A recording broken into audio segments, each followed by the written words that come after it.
नमस्कार, मी गुरुबाबा महाराज औसेकर, नाथ संस्थान औसा।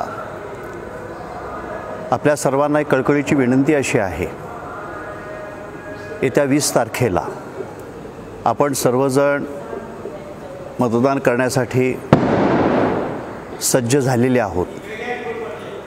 मतदान आपल्याला करायचं आहे, आपला जो हक्क आहे तो हक्क आपल्या सर्वांना बजवायचा आहे।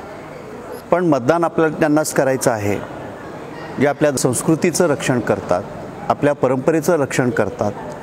हे सर्व जे कोणी जतन करत आहे अशांनाच आपण मतदान करावा, कारण तो आपला हक्क आहे।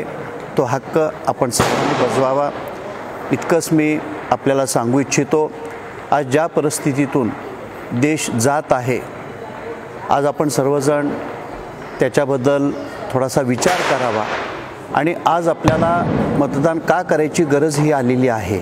आपण मतदान न करता घरी जर आपण बसलो तर त्याचे फळं आपल्याला निश्चितच भोगावी लागणार आहेत आणि पुढची पिढी आपली जी आहे त्या पुढच्या पिढीला कोणत्याही प्रकारे त्रास न होऊ देता पुढची पिढीसुद्धा ही सक्षम व्हावी, आपला देश हा सक्षम व्हावा, आपला देश हा भक्कम व्हावा, हीच आपली कामना आहे। पांडुरंगाच्या चरणी, माझ्या गुरुपरंपरेच्या चरणी मी विनम्रतेने प्रार्थना करतो की आपला हा देश सदैव हा समृद्धतेकडे हा जात राहावा, इतकीच मी कामना करतो। बोलून माझे हे 2 शब्द इथे पूर्ण करतो। पूर्णमद पूर्णमिदं पूर्णात् पूर्णमुदच्यते पूर्णस्य पूर्णमादाय पूर्णमेवावशिष्यते।